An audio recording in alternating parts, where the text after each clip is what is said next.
आमच्या लहानपणी टीव्हीवर एकच चॅनल लागायचं, ज्याचं नाव होतं दूरदर्शन. या चॅनलवर आठवड्यातून एकदा दिवसभर आमच्या आवडीचे लय भारी कार्यक्रम लागायचे. त्यात शक्तिमान एक नंबरला असायचं. मालगुडी डेज, भारत एक खजाना, अलिफ लैला, गली गली सिम सिम, रामायण, महाभारत असे एकापेक्षा एक भारी कार्यक्रम लागायचे. एकदा का सकाळी टीव्ही समोर बसलो की सकाळची दुपार आणि दुपारची संध्याकाळ कधी व्हायची ते कळतच नसायचं. ती रात्र झाल्यावर सुद्धा आपबीती नावाची भूताची सिरियल लागायची, जी आम्ही अंधार करून बघायचो. ही सिरियल बघताना एवढी भीती वाटायची की मी गोधडी अंगावर घेऊनच बसायचो.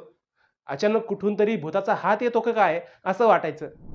एवढे भारी कार्यक्रम असताना सुद्धा आपल्या आठवणींच्या साठवणी असलेल्या दूरदर्शन हळूहळू दिसेनासं का झालं? नेमकं कशामुळे आज दूरदर्शनला लोक विसरून गेले? याच्या मागं नेमकं कारण काय आहे? सध्याचा मॉडर्न काळ हा OTT चॅनल्सचा आहे, पण तुमचा जन्म 90च्या दशकात झालेला असेल तर तुम्हाला आजही जुन्या गोष्टी नक्कीच आठवत असतील. गल्लीतल्या एखाद्याच्याच घरात टीव्ही असायचा आणि त्याच्या घरात गल्लीतले सगळेजण एकत्र येऊन तासन तास रामायण, महाभारत यासारखे कार्यक्रम बघत बसायचे. जर अचानक टीव्हीचा सिग्नल गेला की टीव्हीवर काळ्या मुंग्या दिसायच्या.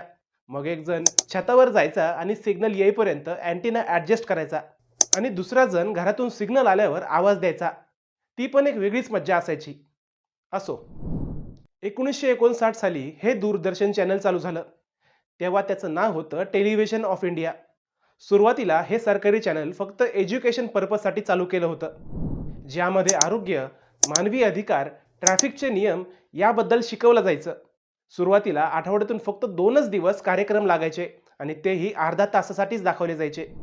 मग त्यानंतर 1965 मध्ये रोज 1 तास कार्यक्रम आणि 5 मिनिटे बातम्या दाखवल्या जायच्या. 1966 मध्ये सरकारने हरित क्रांतीसोबतच दूरदर्शनवर शेतकऱ्यांसाठी कृषी दर्शन हा कार्यक्रम चालू केला, ज्यात शेतकऱ्यांना कृषीविषयक मार्गदर्शन केलं जायचं, ज्यामुळे शेती क्षेत्रात नवी क्रांती आली. त्या काळी सुरू झालेला हा कार्यक्रम आजपर्यंत चालूच आहे. सुरुवातीला दूरदर्शन फक्त दिल्ली शहरापुरतंच मर्यादित होतं.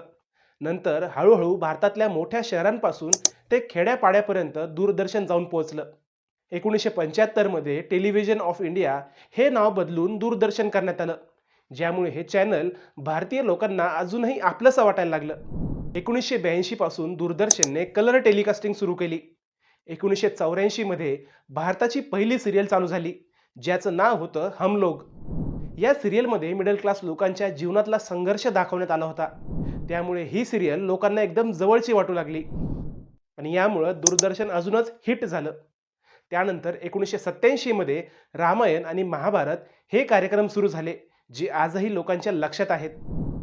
हा कार्यक्रम चालू असताना अख्ख्या गावात शांतता असायची, कारण सगळं गाव टीव्ही समोर बसलेलं असायचं. त्यानंतर या चॅनलवर एकामागून एक एकापेक्षा एक कार्यक्रम सुरू करण्यात आले, ज्यात भारतीय संस्कृती दाखवली जायची. इथपर्यंत दूरदर्शनचा प्रवास एकदम चांगला चालू होता. पण मग नंतर 1991 पासून केबल टीव्हीची सुरुवात झाली आणि तेव्हापासून परिस्थिती बदलायला सुरुवात झाली. कारण मार्केटमध्ये झी टीव्ही, स्टार प्लस आणि सोनी टीव्ही यासारखे प्रायव्हेट चॅनल लॉन्च झाले होते. या प्रायव्हेट चॅनल्सवर मॉडर्न शो दाखवले जाऊ लागले आणि हळूहळू लोकांना ते आवडायला सुद्धा लागले. त्यामुळे दूरदर्शनचे कार्यक्रम लोकांना आता बोर वाटायला लागले. म्हणून हळूहळू दूरदर्शनचा TRP सुद्धा कमी व्हायला लागला. म्हणूनच दूरदर्शनने शक्तिमान आणि व्योमकेश बक्षी हे 2 नवीन कार्यक्रम चालू केले.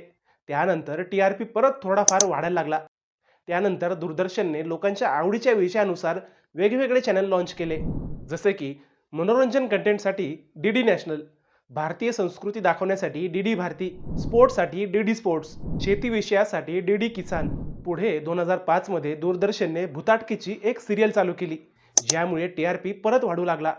त्या सिरियलचं नाव होतं ये हवाय. या सिरियलच्या प्रसिद्धीमुळे दूरदर्शन परत टॉपला येईल असं लोकांना वाटलं होतं, पण तसं काही झालंच नाही. 2010 नंतर दूरदर्शन त्यांच्या जुनाट कॉन्टेंटमुळे फारच मागं पडलं आणि त्या जागी Sony TV, Zee TV, Star Plus यांनी बाजी मारली. कौन बनेगा करोडपती, CID यासारख्या कार्यक्रमांनी तर डायरेक्ट इतिहासच रचला.